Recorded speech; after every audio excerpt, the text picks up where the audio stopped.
Okay, so go ahead and start letting people in, and I'll give it a couple minutes.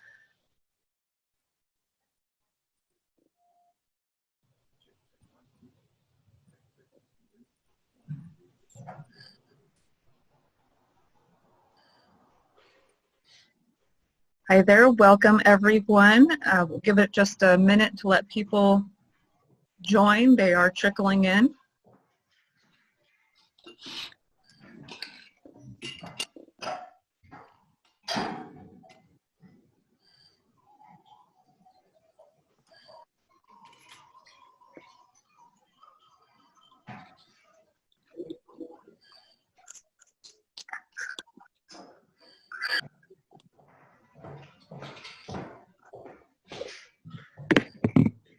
Take it back up, Leanna. Okay? What? I'm going to take it out, but you need to just come get it, okay? Okay. Next.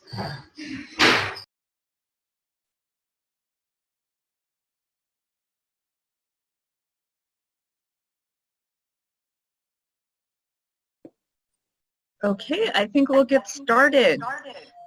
Welcome everyone to Churchill's webinar. I'm Connie Evans. I am the Marketing Director for Churchill, and I wanted to welcome you guys here today and introduce you to our coach. Coach Laurie does work with Churchill, and we're very excited to have her talk to us today about mindfulness and rewiring the brain for resiliency, which I think is a very timely topic that we can all use right now. I'm very excited to hear and learn what Laurie has to share with us. Coach Laurie is an executive coach and leadership consultant who is dedicated to using neuroscience to help leaders reach their greatest aspirations and step into their fullest potential.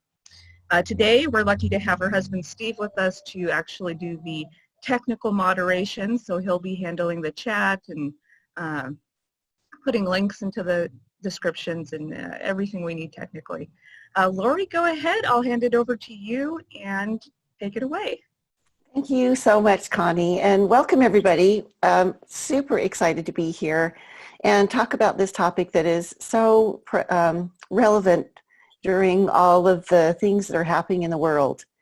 And so when we talk about mindfulness and resiliency, the research behind it has been long established, and many studies have found that mindfulness not only reduces stress, but it leads to a higher level of well-being. And the new research actually suggests that mindfulness not only improves our well-being, but it helps improve our resiliency, and it can also help develop new neural pathways and new thought patterns.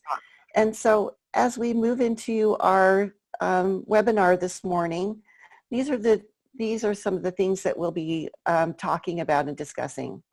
But first, I'd like to introduce you a little bit to Churchill. And so, because that's where we're, that's who has put together our webinar for today. So I wanted to just share a little bit about who Churchill is. And Churchill is a group of leaders, a group of leadership coaches, leadership thought leaders that have come together because there is this feeling of so much untapped talent that can be harnessed for greater engagement, growth, and performance. And so when we think about that, it's really based on strengths. It is a strength-based organization. And what Churchill does is takes the look at the critical soft skills solutions that lead to stronger organizational capacity, a greater leadership impact, higher performing teams. Churchill Leadership Group is international. We work in the US, Canada, the EMEA, the LATAM. There's global corporate client partnerships in almost every industry. We have over 200 executive coaches, trainers, and facilitators that are experts in their field with an intensive real-world leadership experience. And so when we talk about Churchill Leadership Group, we have a lot of well-known clients that we're involved with, both from the technology realm, and there are some of them here that you'll see, and then of course from service, retail, engineering, and hospitality. So you'll see that Churchill has a far reach, and a deep breadth of ways that they help organizations. Connie was kind enough to introduce me, so I am an executive coach a professional certified coach through the International Coach Federation. I'm also certified in conversational intelligence, and I'm an NLP certified coach as well.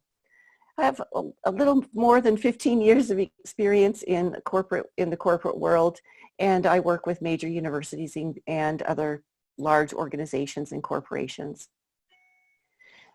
So before we move into our topic today, and we really jump into thinking about what mindfulness is and how it can help us build resiliency, what I'd like to invite you to do is have a small group discussion. Steve's going to put you in some small breakout groups. I'd like for you to have the opportunity to introduce yourself to a couple of people so that we feel grounded in the webinar, and then set your intention for our webinar today. What is it that you're hoping to pull out of the information and take away for yourself? So we're going to give you about 5 minutes. I'm going to ask Steve if he's ready to start putting people into their small breakout groups, and then we'll come back together and have a quick share and then move into our topic for today.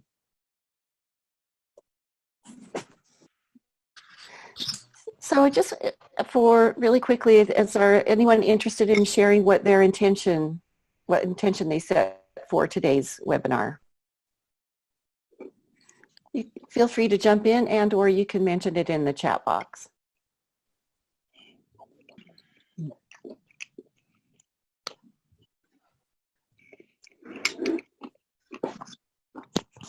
I can go. This is Renee. I'm out in Washington State. I'm a mindfulness facilitator and leadership consultant and executive coach. So I'm always curious about how others talk about mindfulness in the workplace, and then I'm just always interested in what Churchill puts out. Great. Thank you, Renee.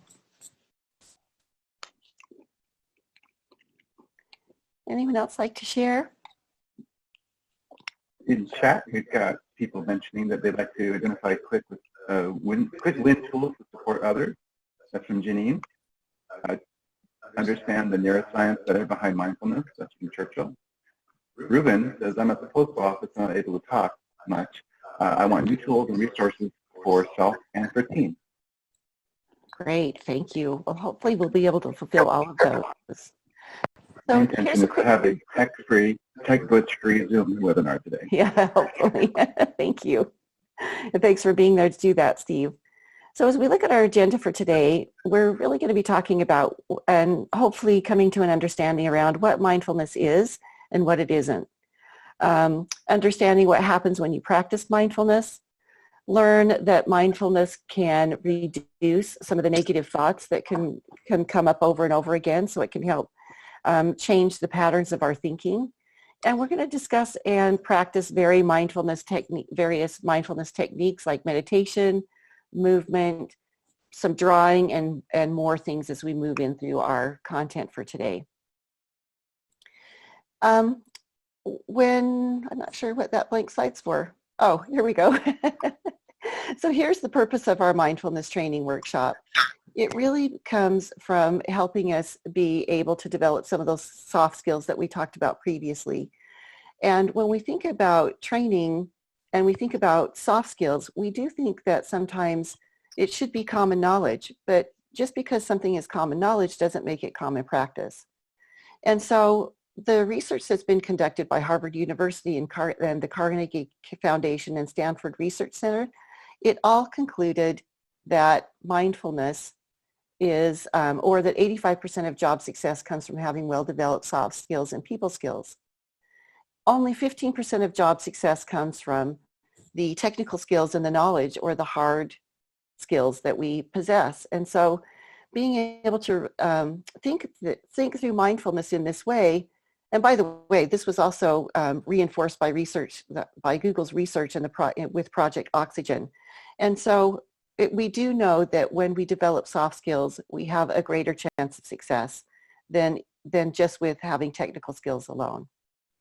So that being said, from the Churchill perspective, I'd just like for all of you, or like to invite all of you to to look at the screen here and pick 3 words, 3 to 5 words that really describe how you're feeling in the moment. If you have an opportunity of pen and paper next to you, go ahead and write those down, or just pick the words that, keep them in your mind. And if you don't see the word that actually is a descriptor for you, then write down your own word. There might be something else that's going on that you're feeling right now. So, create your own word if you need to. But just take a moment and pick 3 to 5 words.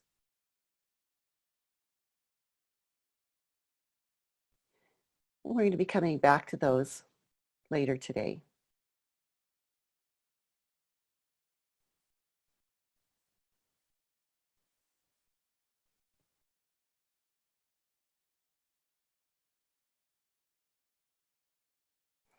So now what I'd like for us to try is, I would just like to I'm going to time everybody for 1 minute. And in this 1 minute, as I'm timing you, I'm going to ask you to just count your breaths. And 1 full breath is in and out. So you don't have to change your position. You don't have to change anything you're doing. Just when I say go, don't breathe until I say go. I'm kidding. You could continue to breathe. But I am going to time us for 1 minute. And I would just like you to count the number of breaths in and out that you experience in that minute. And so begin counting now.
And stop. And just go ahead and write down how many breaths you took in that minute.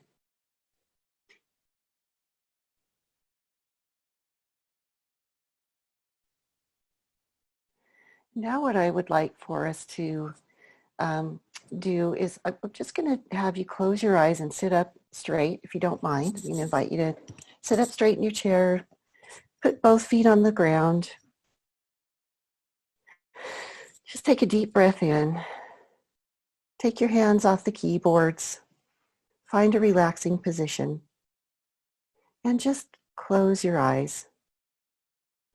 And in that moment, for the next 2 minutes, what I would just like for you to think about is, where one of your favorite spots. Where do you like to go to just relax and unwind? And I'd like for you to envision that favorite spot just in your mind's eye. And just hold that space and breathe for the next 2 minutes.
Now I'm going to invite you, when you're ready, just open your eyes.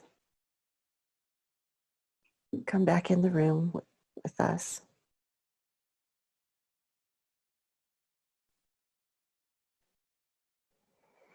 Give everybody a second to come back together.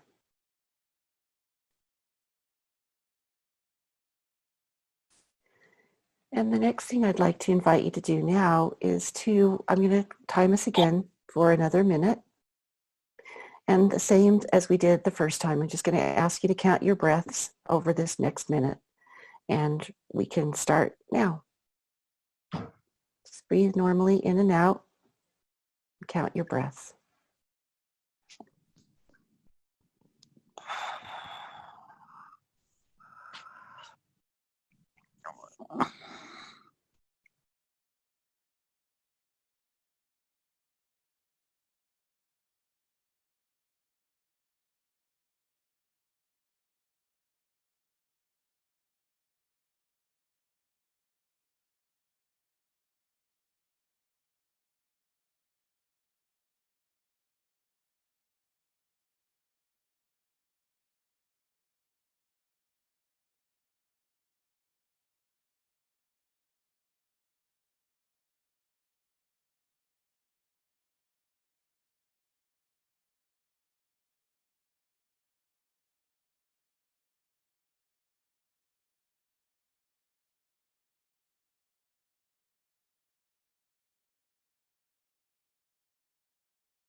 And stop.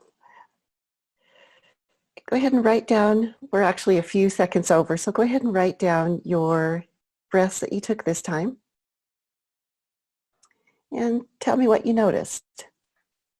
You can go ahead and put what you noticed in the chat box, or you can say it out loud. Feel free to join in.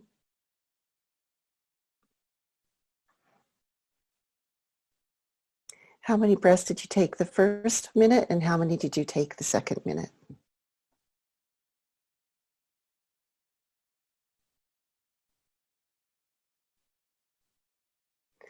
Typically what we find with people that we do this experiment with is we find a 30 to 50% drop in the breath count. And how did you do?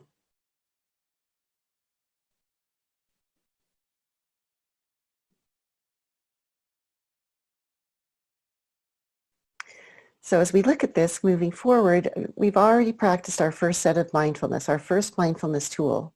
Just simply sitting up straight, relaxing, closing our eyes, thinking about our favorite spot, and just breathing. And it only takes 2 minutes to have that kind of reduction in breath count. So what happens if we are reducing breath count? We're also reducing our nervous system response. We're reducing our heart rate. There are many things that help. This will help many of our systems in our body start to relax and let go of some of the stress and some of the things that we're feeling. Some of that perhaps some of those negative thoughts that are coming up. And we can do this within just 2 minutes. And the point about that is that mindfulness doesn't have to be difficult. Mindfulness, again, can just be simply removing your focus from what you're doing, focusing on something that you are grateful for or care about, and using that in a way to help calm the nervous system and start to build that mindfulness muscle. So as we look at mindfulness, mindfulness isn't obscure or exotic, and it doesn't have to be. It can take many shapes, and focused breathing, it could be walking, it could be doing some Tai Chi, it could be doodling.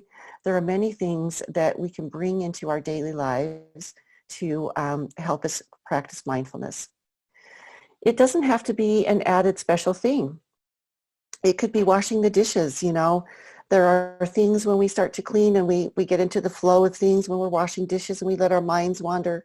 When we're doing some of those mundane tasks like brushing our teeth, that we can also start to be practicing mindfulness. It doesn't necessarily have to have a spiritual or religious connotation. Prayer is actually a form of mindfulness, but it doesn't have to come from a spiritual practice. It could be anything that you choose. It isn't always about feeling good. So mindfulness just allows our mind to wander and explore some of the thoughts and feelings that we're having in the moment. It's not always about feeling good. And mindfulness doesn't have to be complicated. It can be something as simple as breathing, as we just experienced, or checking in, or imagining our favorite place. So when we look at mindfulness and we think about what it is, it's becoming more aware of our body sensations. It's becoming more aware of our thoughts and emotions and relating to them in an open and non-judgmental way. It is a natural human capacity. It is built into our human experience. Mindfulness is also trainable, and it can be practiced inside or outside a formal meditation. It's important to also be mindful about today's pressure-filled environments. And so how do we become more mindful in some of those and some of the things that we're experiencing, especially now? And just as I walk through emphasizing what we're taking away, and when we think about the sensations and walking through those thoughts and emotions, we really want to be able to do that in a non-judgmental way. And so earlier when I said that mindfulness isn't always about feeling good, we really do want to be able to practice the whole breadth of emotions that we are capable of. Because what happens sometimes when we start to feel stress and we start to feel pressure and the stress and pressure starts to mount is sometimes we try to push our feelings down. And if we can't recognize the feelings of frustration, anger, loss, grief, we also aren't able to recognize the feelings of love and joy. So we want to be able to experience the whole spectrum. Practicing mindfulness allows us to be able, if you've ever seen a snow globe, when you shake a snow globe, when people get under pressure or stress, their emotions can be all over the place. And what mindfulness helps us does is start to have that snow settle. This is actually a glitter ball. And in many of our experiences, you can just feel the glitter settle. And we use this with our grandkids a lot about settling your glitter. We know that it's stressful. We know that you're having a difficult moment right now, but how can you just breathe and start to settle your glitter? And that's what mindfulness allows us to do. So what we're going to be exploring today in regards to mindfulness is the 5 components. And there are many descriptions of mindfulness, but what we've pulled out are these 5 components that we like the best, and that is observing, noticing or attending to internal and external experiences such as sensations, cognitions, emotions, sights, sounds, and smell. Most of us go through our day not noticing and not observing what's happening and going on around us. And mindfulness can just be taking a moment to sit and observe what are the things that are happening in our body sensations and what are some of the things that are happening around us. What is enticing our senses? Describing. How do we label our internal experiences with words? Oftentimes we can help settle our glitter by just giving the names to some of those negative emotions that we might be feeling. Because once we've re-engaged our prefrontal cortex in that task of naming or labeling the feelings that are coming up, it allows us to re-engage our critical thinking mind.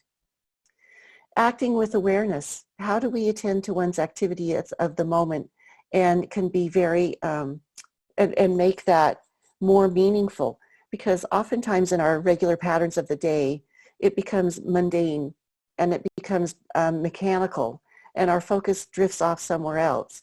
So how do we bring our focus back in and focus on the job at hand instead of moving into automatic pilot? Non-judging of inner experiences is the 4th one. So how do we take a non-evaluative stance towards thoughts and feelings? Different than labeling, because labeling them gives it a name, again, so we're able to re-engage our prefrontal cortex and some of our critical thinking skills. But how are then we also non-judgmental of our inner experiences and really looking at them as we are experiencing this now, it's not good or bad. And the last one is non-reactive to our inner experience. How do we develop, some of us have the tendency to allow thoughts and feelings to come and go, and some of us dwell on those thoughts and feelings and overthink things until they become bigger.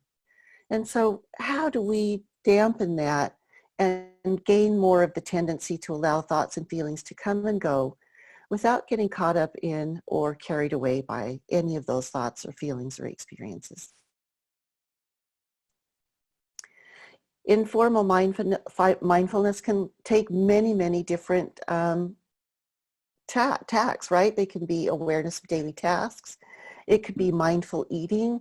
Many of us are working from home, or even when we were working in the office, we're answering emails while we're eating instead of experiencing what eating is actually like, experiencing the smells and the sensations of eating, and taking our time to really be mindful around what eating experience is. I had a colleague of mine who used to actually bring silverware, a placemat, and a tablecloth, and sometimes even a flower to sit on her desktop or to sit in the lunchroom when she was eating, to just have the full-on experience of what that was like and bring mindfulness into that. How do we have more body awareness? That also shows up as informal mindfulness. How do we just have the experience in our body and notice those things that are coming up? How do we be more mindful around listening and speaking, giving others the space to speak and listening from a deeper level, and being more mindful around the words that we choose to use? Doodling or coloring has become very popular in managing stress, and it is also another way to be more mindful. You notice that sometimes during webinars or sometimes when we're having conversations, I know for myself that I have a tendency to like to doodle and to draw. And I think that just gives a different way to practice mindfulness in the moment. How do we engage more of our senses? Something that's been very popular is walking through the forest, right? They call it forest bathing, where you're just walking through nature and experiencing what you're hearing, smelling, seeing, and experiencing internally. Journaling can be another informal mindfulness practice where we're able to put into words our thoughts and feelings, and also being able to journal gratitude and the things that have happened to us throughout the day, and having that mental time to reconnect with some of our experiences through the day.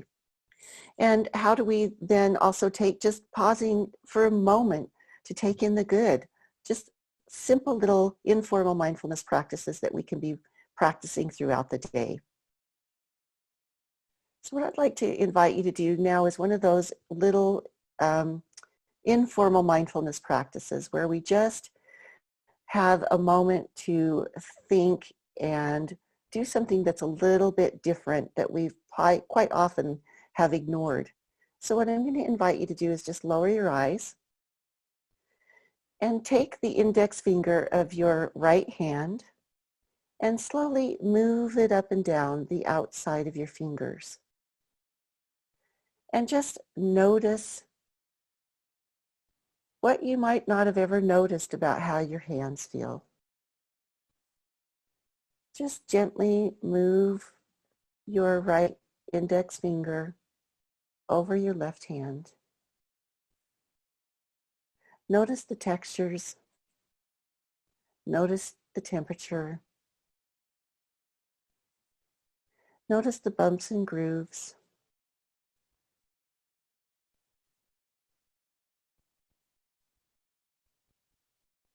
And now I'm going to invite you to take the index finger of your left hand and do the same thing with your right hand. Just notice the texture. Notice the temperature. What do you notice that's different about your left hand versus your right hand? Just explore.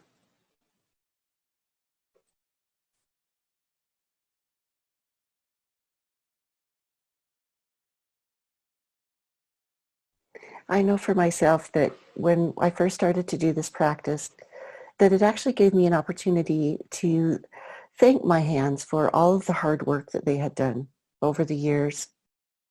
And I don't really think that we give ourselves the opportunity to think about, how critical some of our body parts are to our work, and how critical and ongoing they've just been able to go on and do things on a day-to-day basis that we just don't even think about. So how can we send our hands some gratitude? So the other thing to consider is that this is a known practice. You'll often see people, in stressful situations start to soothe by rubbing their hands together. So I want to just take a quick pause here and see if anyone has anything they'd like to share and chat about what they experienced in just this simple mindfulness touching of their hands. And feel free to jump in and share your thoughts vocally if you choose to.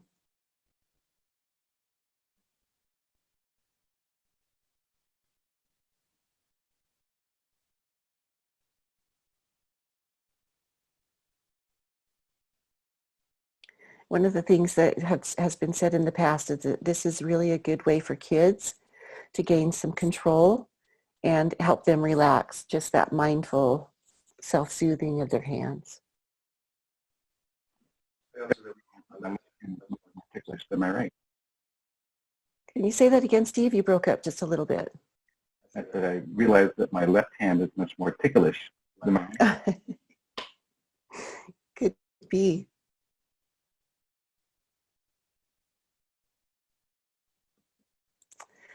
So when we think about more formal mindfulness, we start to think about meditation, yoga, perhaps Tai Chi. Tai Chi is one of my favorites, where we're able to use body movements as we're also practicing some mindfulness. We're going to try some, if you think about Tai Chi, it's very accessible to most people. It's a way to be able to move in a different type of way and just breathe in and out of our bodies and reconnect with that slow movement and that slow wave.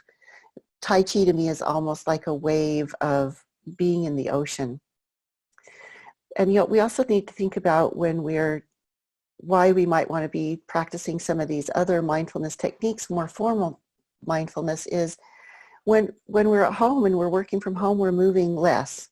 And so yoga or Tai Chi gives us an opportunity to get up and move around. If you think about it, when we're at work, right, the bathroom might be down the hall, or it might be down along, 100 yards away. When we're working from home, the bathroom is a lot closer. There's no need to be moving around and parking your car and walking from your car into the office. And so we're moving a lot less during the day. And so these formal mindfulness practices allow us an opportunity to move in a different way while still being mindful. So as we move into some of our more formal mindfulness techniques, I like to prepare people for what they may experience. And so here are some of the things that you might expect as we move into some of these more formal practices. You're going to have some feelings come up, and those feelings may be good and they may be bad, but I'm going to encourage you to try not to label the feelings, to just experience those feelings. It may feel great and it may feel uncomfortable as we move into these mindfulness practices, because we're training our brains to do something different, quite possibly. And so it's not unusual for us to feel a little uncomfortable at first. You also may find yourself judging. We happen to have this thought about time. Time seems to extend itself when we're being mindful, and it feels like a lot more time has gone by. As you experienced in our mindfulness quick practice, just that 2 minutes can sometimes feel like a lot longer than 2 minutes. And so you may find yourself judging yourself, and you may find yourself judging the time. You may also find yourself being distracted, and that's okay. So when you feel distracted, that's really kind of part of mindfulness. Just gently pull yourself back to the practice.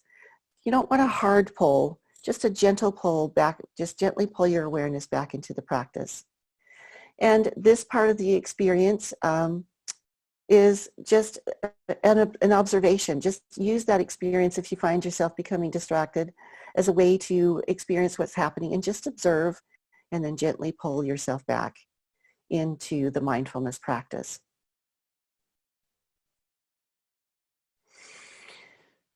So Steve has, in the chat box, put a handout for you, but you don't necessarily need it for this particular activity.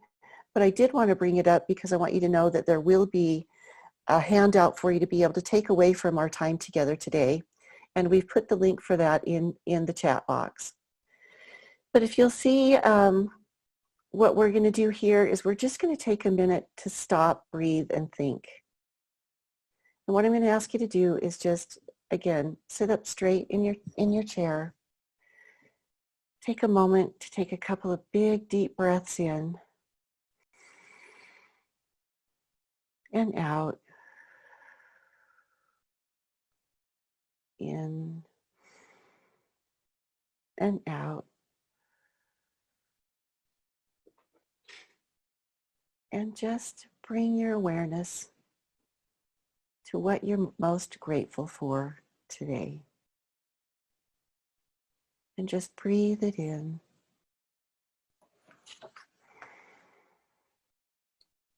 And just let the experience of what you're most grateful for fill up your mind. Fill up your body. Notice the sensations. Notice the thoughts. And notice the feelings.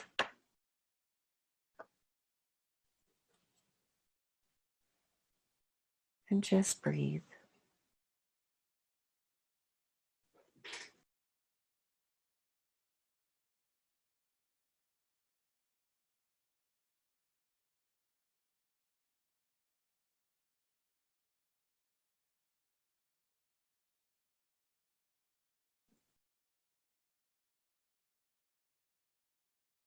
If you feel yourself distracted, just pull your awareness back to your breath and just breathe.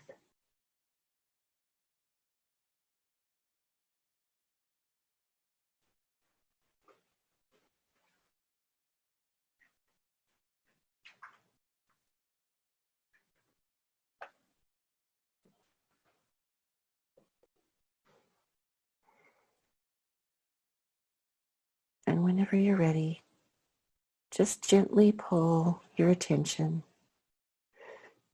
back to the webinar and open your eyes when you're ready.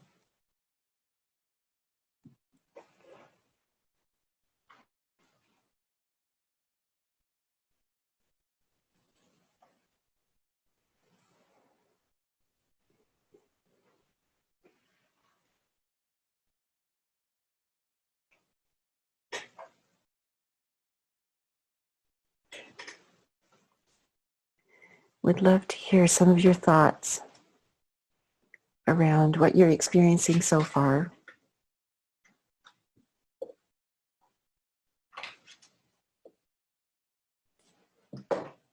Feel free to share in the chat, or I'd also love to hear some voices.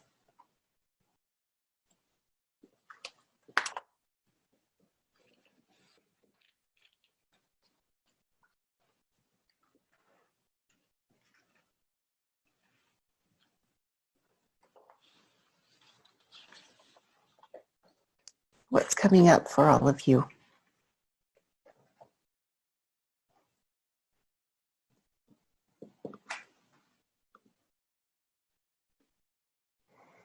Yes, see Erin saying it's always good to prioritize this time for ourselves.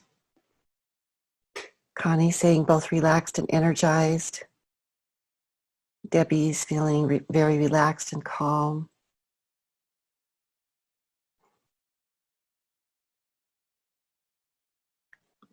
So there's different things that are going to happen. And one of the questions in chat is, what does it mean if somebody is typically reactive? Building mindfulness is like building a muscle.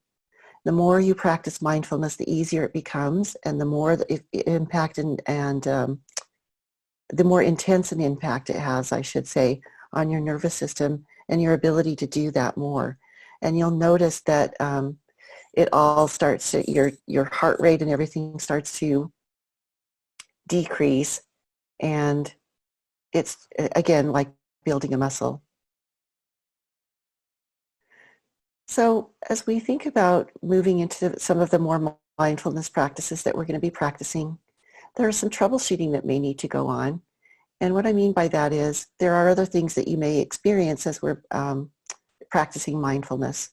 You may feel bored, and that's okay. All of these thoughts and feelings are completely normal and okay. And all we want to do is just gently refocus, acknowledge that we're bored, and then just gently refocus back onto our mindfulness practice. You may feel restless. So in restlessness, if there is an opportunity in your mindfulness practice to add movement, try adding some movement to that. Tai Chi is a beautiful mindfulness practice to help with restlessness. You actually may feel yourself wanting to fall asleep. Most of the population is sleep deprived, and I know that you know that, but most of us are sleep deprived, and the more we start to practice mindfulness, especially in the beginning, the more we may feel tired. And so again, it's like building a muscle and allowing ourselves to just notice. And if you start to fall asleep in our mindfulness practices today, just sit up a little straighter, acknowledge that, and think about how much more energized you're going to feel after having the opportunity to practice some mindfulness. You want to make sure that you are gently refocusing and returning to the mindfulness practice if you do feel yourself falling asleep or becoming bored. Again, it's that gentle pull back into the activity. You also may feel yourself becoming irritated. So just acknowledge that and give yourself some space for that feeling to subside. You'll notice that over time, that feeling of irritation becomes less and less. You also might feel yourself starting to plan. I know that high achievers out there in the audience are going to feel themselves start to plan their day. Just start to, just if you can, pull your focus back into the activity, try to let go, and then gently refocus. So I'm going to invite you into our next activity with just some mindful breathing. And mindful breathing is just that. So I'm going to invite you to go ahead and close your eyes. If you're sitting in a chair, make sure that your feet are well grounded. You may be sitting on the ground. You can choose to sit wherever you'd like. Hands in a comfortable position at your sides or folded on your knees, just in a comfortable position that feels most comfortable to you. And with your eyes closed, bring your attention to the feel of your body on the chair or on the ground below you. Just feel the weight. Feel the weight of your body on the chair or the ground. Now begin finding a comfortable position and posture. You may want to move around a little bit, side to side, lean back, lean forward. Just find a position that's most comfortable for you. Sit up straight and feel your head on the top of your shoulders. Feel your head on your neck. And how do you need to adjust or sit so that your neck feels and your back feels the most comfortable? When you've found your most comfortable position, just take a few deep breaths in and out, in and out. And while you're breathing deeply, relax your shoulders, relax your stomach, relax the muscles in your face, in your hands and legs. Let go of any tension that you feel in your body. Now bring your awareness back to your deep breathing. Bring it back to your breath. Where do you feel your breath the most? Is it in your nose? In your stomach? Is it in the feeling of your chest falling and rising?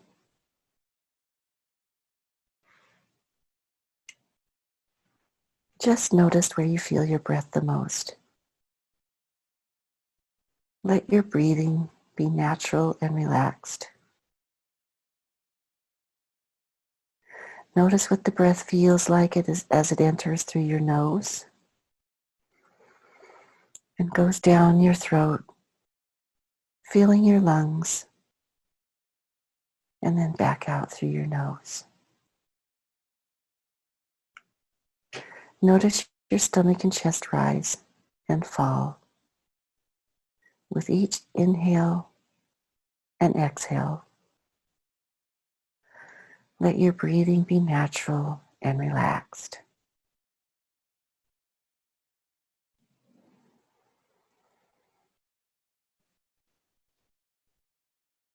Bring your awareness to the sensation of your breath in your nose. Feel your breath as it comes in and goes out. Focus on this sensation of your breath going in and out. Pay attention to each inhale and each exhale, and just breathe.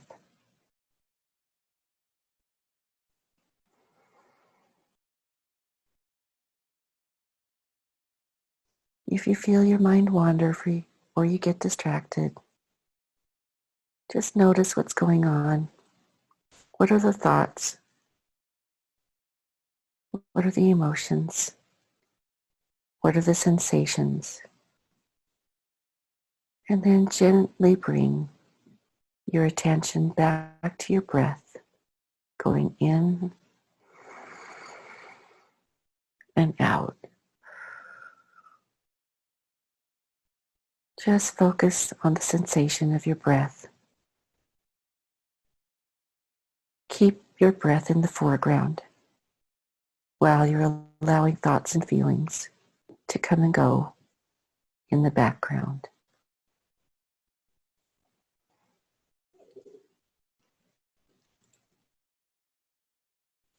Just notice where you feel those sensations the most. And let your breathing be natural and relaxed.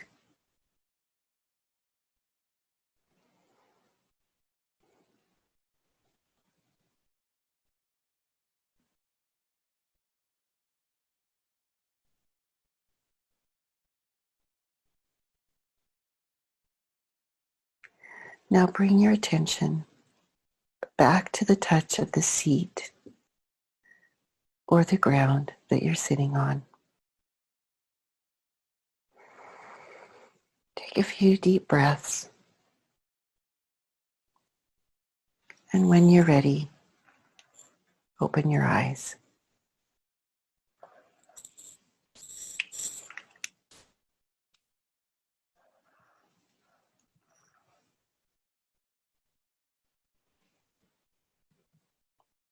And as always, we'd love to hear some of your thoughts about the practice, some of the thoughts and feelings that were coming up.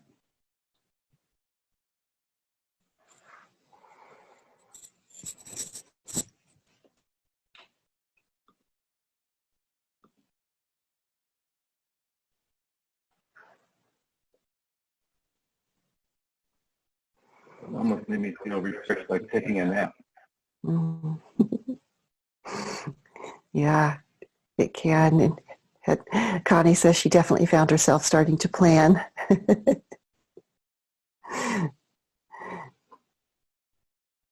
Yes.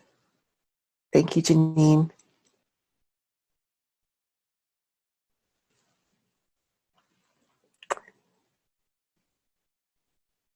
Anyone want to share vocally some of the thoughts and feelings coming up?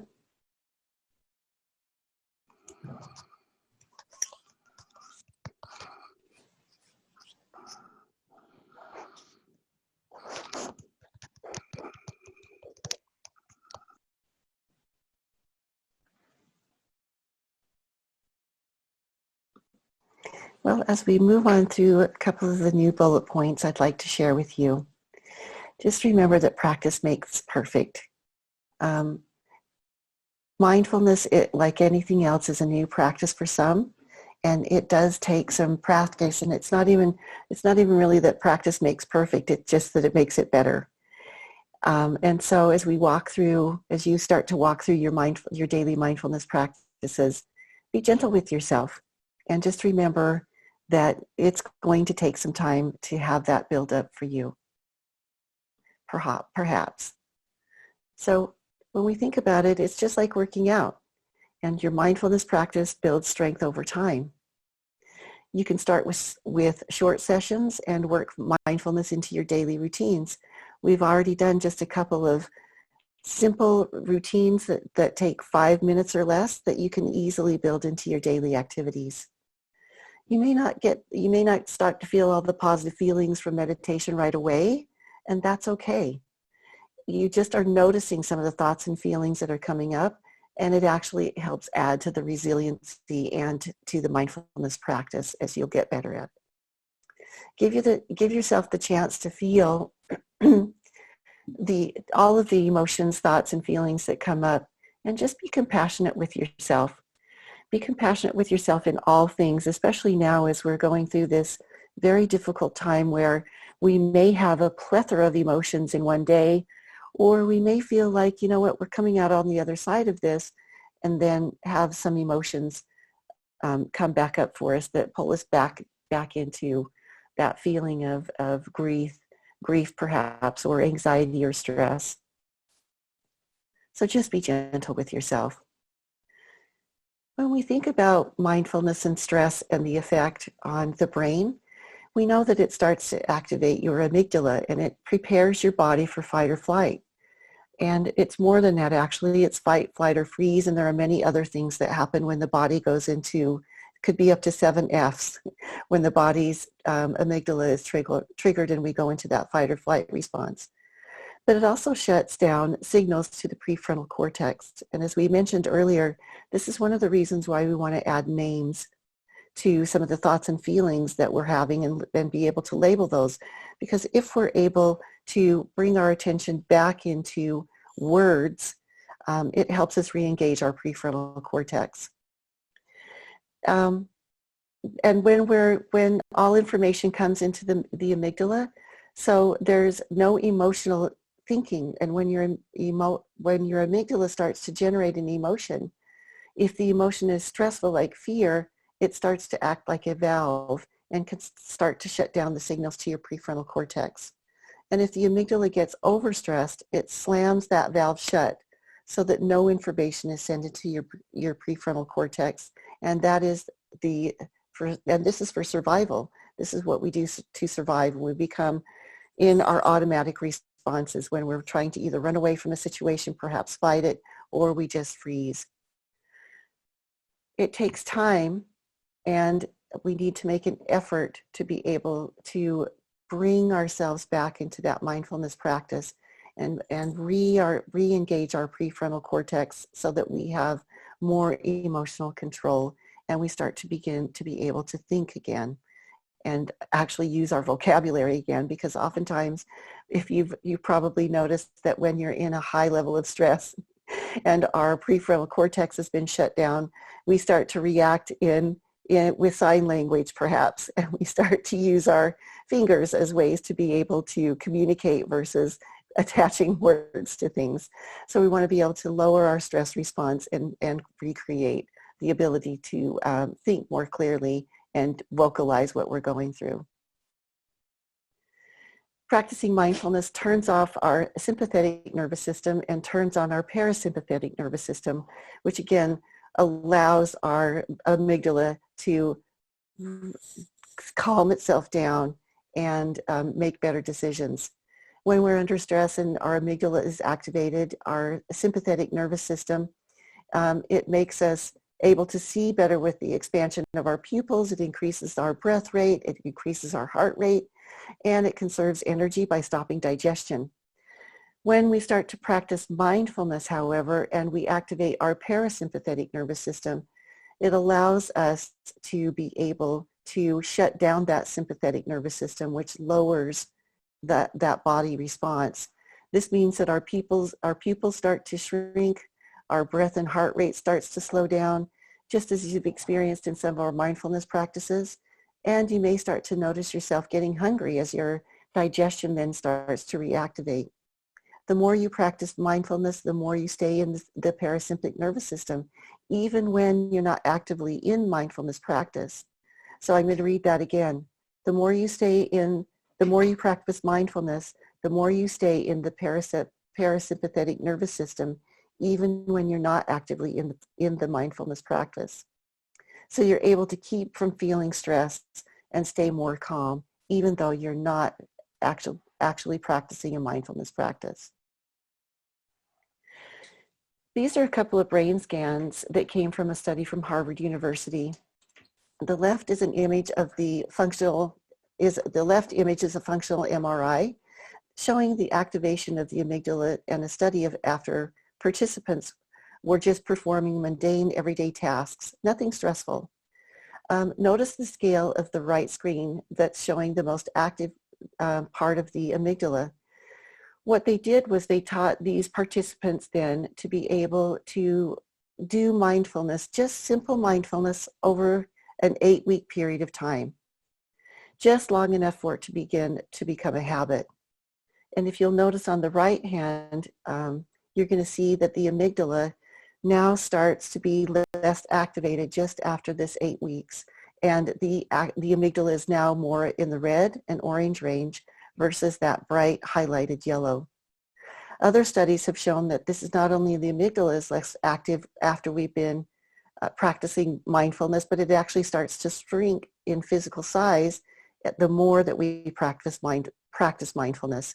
And studies show that the prefrontal cortex is growing gray matter as you practice more mindfulness. So our brains are actually getting bigger. And the hippocampus, the part of the brain that's responsible for converting short-term to long-term memory, is also increasing in size. So if you want to learn things more easily, mindfulness can definitely be helpful.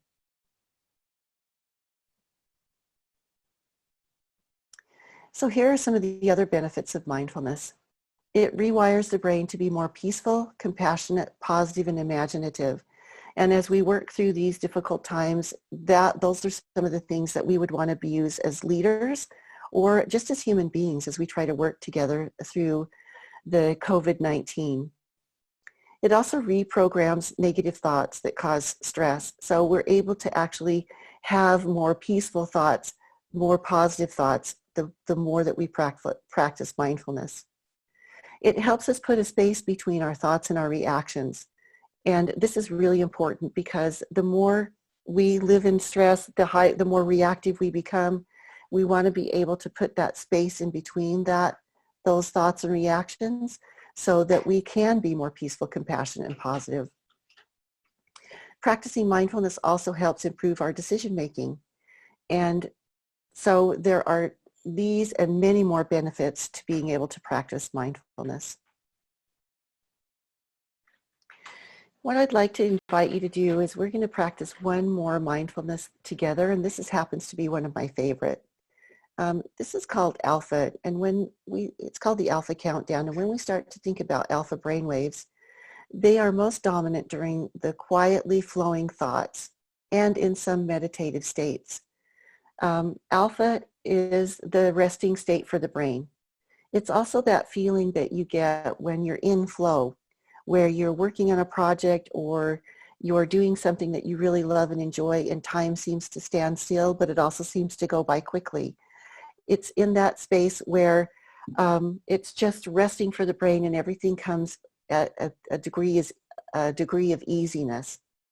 Alpha waves aid the overall mental coordination, our calmness, our alertness, our mind-body integration, and alpha waves can help integrate our learning.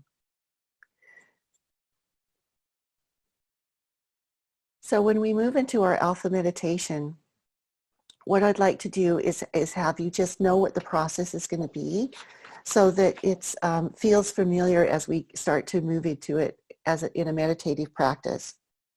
So what it's called is it's called the alpha countdown, and we're going to go through several different colors and several different shapes. I'm going to be counting you down 7 different colors, 7 different shapes, and then I'm going to count you down. Once we get to that, we're going to count you down with 10 more steps. No colors or shapes, just 1 through 10. So it'll sound like 7, 6, 5, 4, 3, 2, 1, and then 1, 2, 3, 4, 5, 6, 7, 8, 9, 10. Those first 7 will be associated with a shape and a color. And so what I would like for you to do is just, as I start to walk you down into the alpha meditation, just gently close your eyes and notice the screen of your mind's eye. And that screen of your mind's eye is just directly behind your eyelids. And just gently pull your attention there.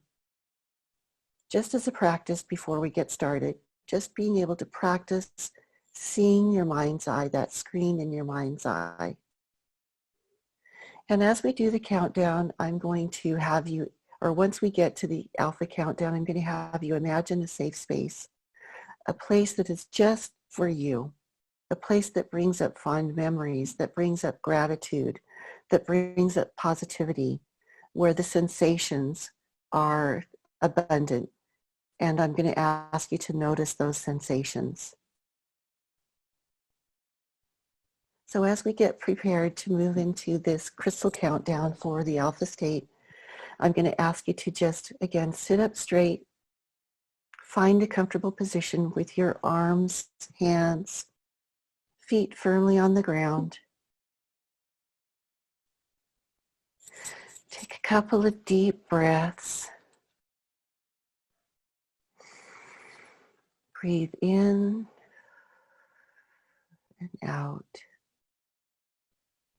In and out.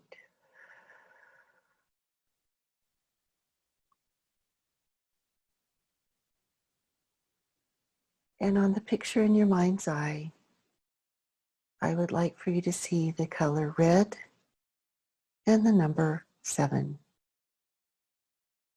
See the color red and the number 7.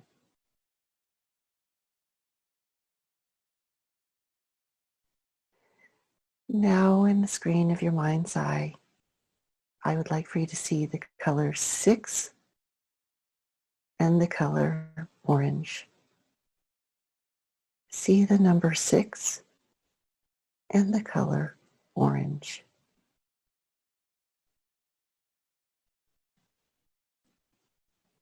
Now see the color yellow and the number 5.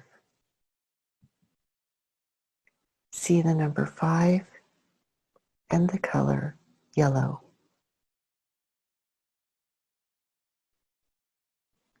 Now in your mind's eye, see the color green and the number 4. The number 4 and the color green.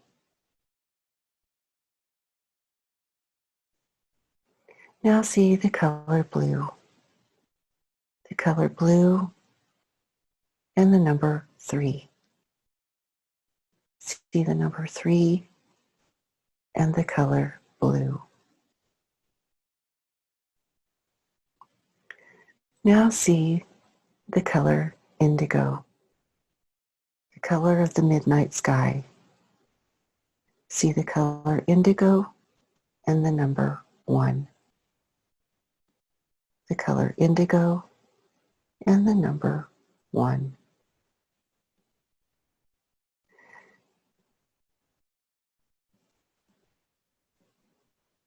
Ten, 9, 8, 7, 6, 5, 4, 3, 2, 1. You're now at alpha level, where everything is complete and correct. Notice your safe space. Imagine walking through a gate onto a path or a trail that leads to your safe space.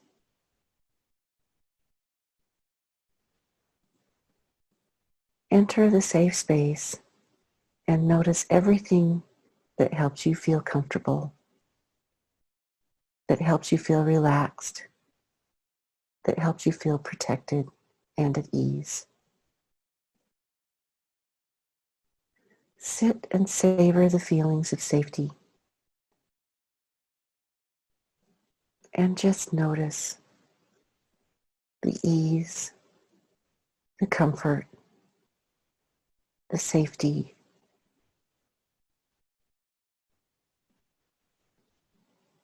Notice the thoughts, the feelings, perhaps the people and images that are visiting you in your safe space.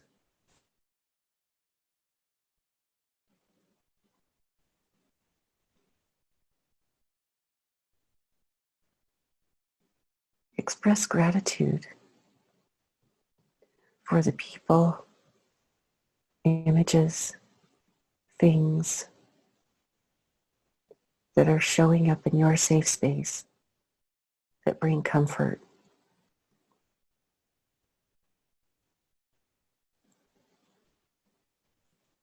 And just breathe.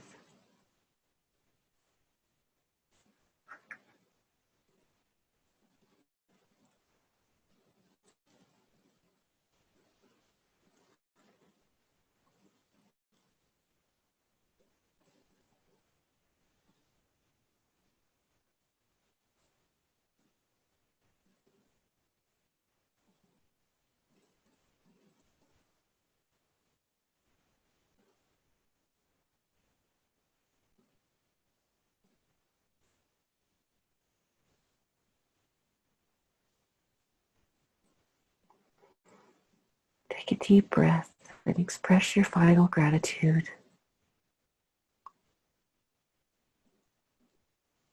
And I'm now going to walk us back up from alpha level. And you'll feel yourself coming back into your seat. 1, 2, 3, 4, 5, 6, 7, 8, 9, 10. 1, 2, 3, 4, 5, 6, 7.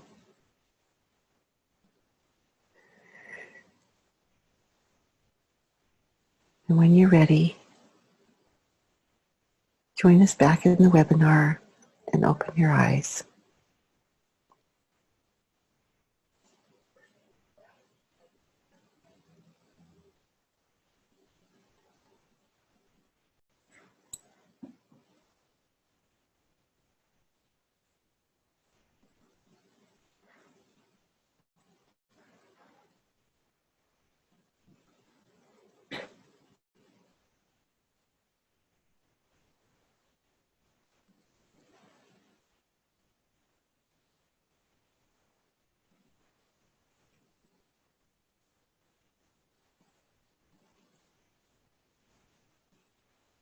And as you start to join us back in the webinar, I'd love to hear some thoughts, or feel free to share in the chat box your experience with Alpha Meditation.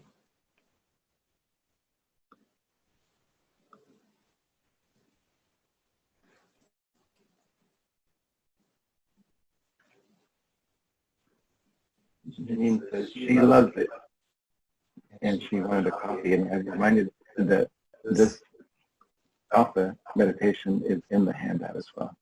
Yeah. All the meditations that we have walked through today are in your handout, so for you to be able to take away. And as we wrap up our webinar for this afternoon, we'd just like for you to think about where we started. And we started with picking 3 to 5 words. And I'm wondering now, as you look at this slide, what other words, have your words changed? What other words are coming up for you? So take a second to, again, choose the 3 to 5 words that you're experiencing. And then compare. Compare those to what you were experiencing when we first came on the webinar. How are you feeling, perhaps differently, mentally, physically, and emotionally? Have your words changed from this morning? And by the way, this is also just a simple mindfulness activity that gives you some awareness of how you're showing up. You can also use this, this little activity with kids as a way to help start difficult conversations with others, or as a way, I should say, to start difficult conversations with others, so they know where you're coming from and you know where they're coming from coming into that conversation.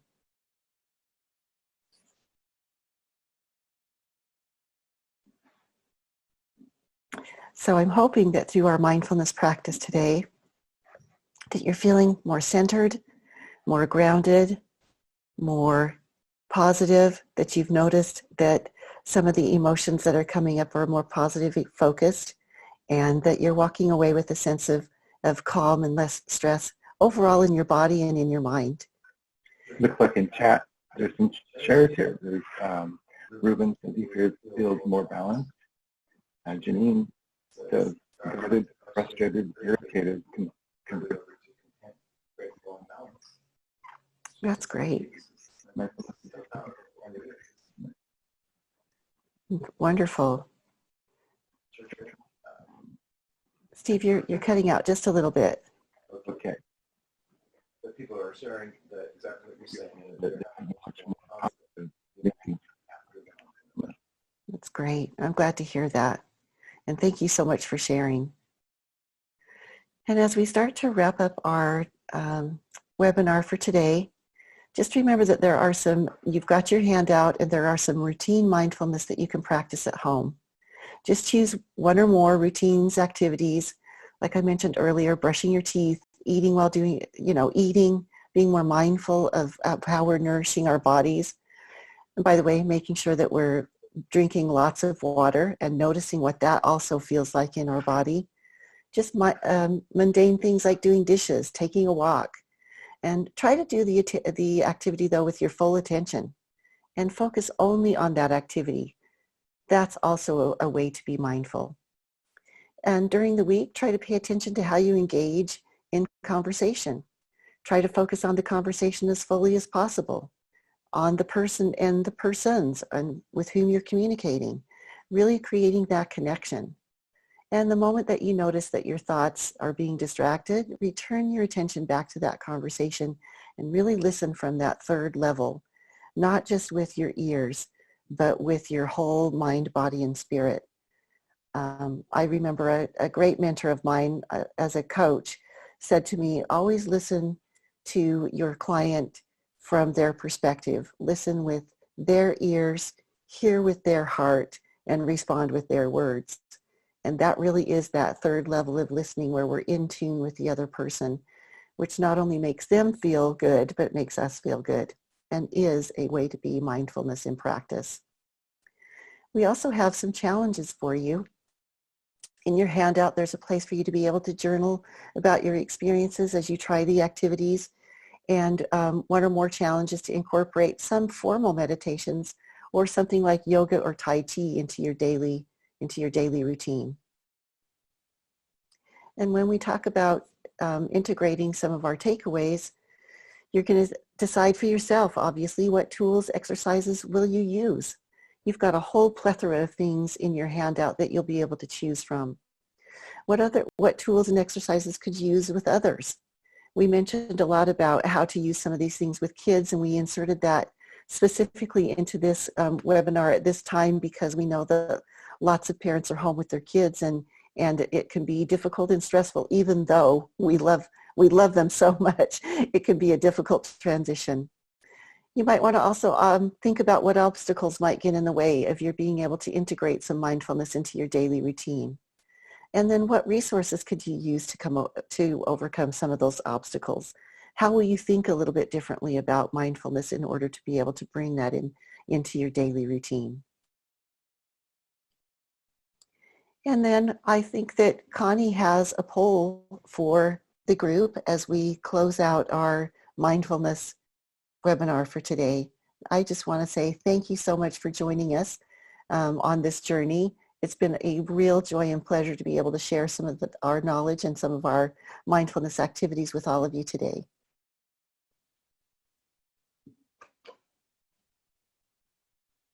So Connie, would you like to say anything as we wrap up our webinar this afternoon?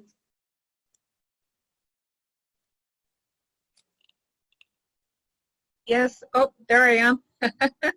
Thank you so much, Laurie. This was amazing. I feel energized. I feel ready to go, and really calm, happy. I cannot thank you enough. And thank you to Steve for handling some of the technical stuff that we had going on. I want to remind our audience that Churchill does do these educational webinars every month, and to keep an eye out in your inbox for the next webinar.